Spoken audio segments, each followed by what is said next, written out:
քաղաքացիները կարող են գնել հայկական արտադրության ադամյան հեռուստացույցներ։ Բարև ձեզ։ Ես ուզում եմ իմանալ, դուք այս պահին վաճառքում հայկական արտադրության հեռուստացույց ունեք։ Չունենք, ցավոք, հարգելի հաճախորդ, արկա չունենք նման տարբերակներ։ Ուշացանք։ Պարզվում է ոչ միայն հեռուստացույցը, այլ նաև այն արտադրելու, արտահանելու համար նախատեսված գործարանը չկա։ Դա fake ներդրում է եւ իրական ոչ մի բան չկա։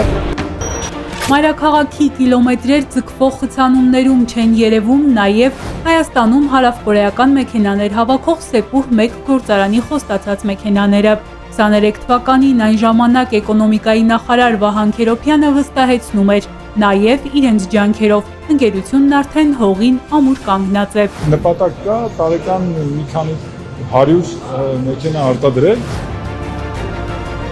Մի քիչ ավել, մի քիչ պակաս, նույն ճակատագրին արժանացավ Ֆլայ-Արնան, ազգային փոխադրողը։ Թռիչքն ընդհատվեց երկինք բարձրանալուց 1.5 տարի անց, ֆինանսական խնդիրների պատճառով։ Եթե մենք որևէ գործ ձեռնարկում ենք, մենք պիտի ամեն ինչ անենք դա անելու հնարավորինս պատշաճ, հնարավորինս բարձր մակարդակով։ Այս կառավարությունը իր գործունեության ցանկացած շրջանում եթե վերցնեք, խոստումների պակաս չի ունեցել։ 1000 ու մի գործարան բացելուց մինչև տարեկան միլիարդավոր դոլարների ներդրումներ։ Ընդդիմադիր պատգամավորն ասում է, խոստումները ծնվում են նախընտրական շրջանում եւ մոռացվում ընտրությունից հետո։ Բայց էր կոնկրետ չափերի խոստումները։ Մենք չենք տեսնում հայկական ավտոմեքենաներ։ Մենք չենք տեսնում ազգային ավիափոխադրողի կողմից ավիափոխադրումներ։ 100 հազարավոր թոշակառուները իրենց միջին թոշակը հիմա 50,000-ի տեղը պետք է լիներ 80,000։ Այդ մարդիկ չեն տեսնում։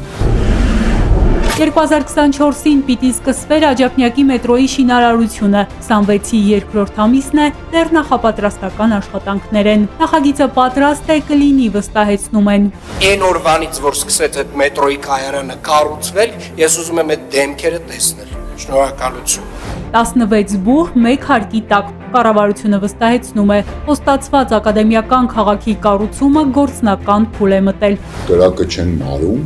որովհետև այդ կրակը փոքրիկ պետք է, որ հետո այսպես հրդեհ ցույց տան նախընտրական փուլում, իսկ հիմա գիտեք նախընտրական փուլը։ Այսպես ասած մեգացրագրերից ընդդիմադիր պատգամավորը Եվրամիության խոստացած 2.6 միլիարդ եվրոյի ներդրումն է հիշեցնում։ Դեռ 2021-ին ասացին՝ մի մասը վարկ, մյուս մասը օգնություն են տալու։ 2.6 միլիարդ եվրո ներդրումների ժամկետը արդեն 5 տարին ավարտվեց։ Քանի եվրոյա, որ եկել իր նպատակին ծառայել է։ Եվ սա շատ կարևոր է, որտեղ հիմա նորից էլի միլիարդներ են լսում դոլարային արտահայտությամբ, եվրոներով ներդրումների մասին մեծ սպասումներ են առաջացնում հանրության մոտ, իհարկե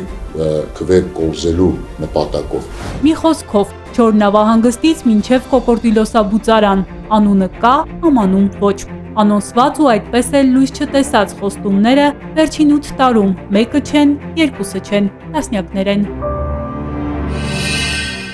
Բաժանորդագրվեք Արմատ մեդիայի ալիքներին YouTube-ում, Facebook-ում, Instagram-ում և Telegram-ում։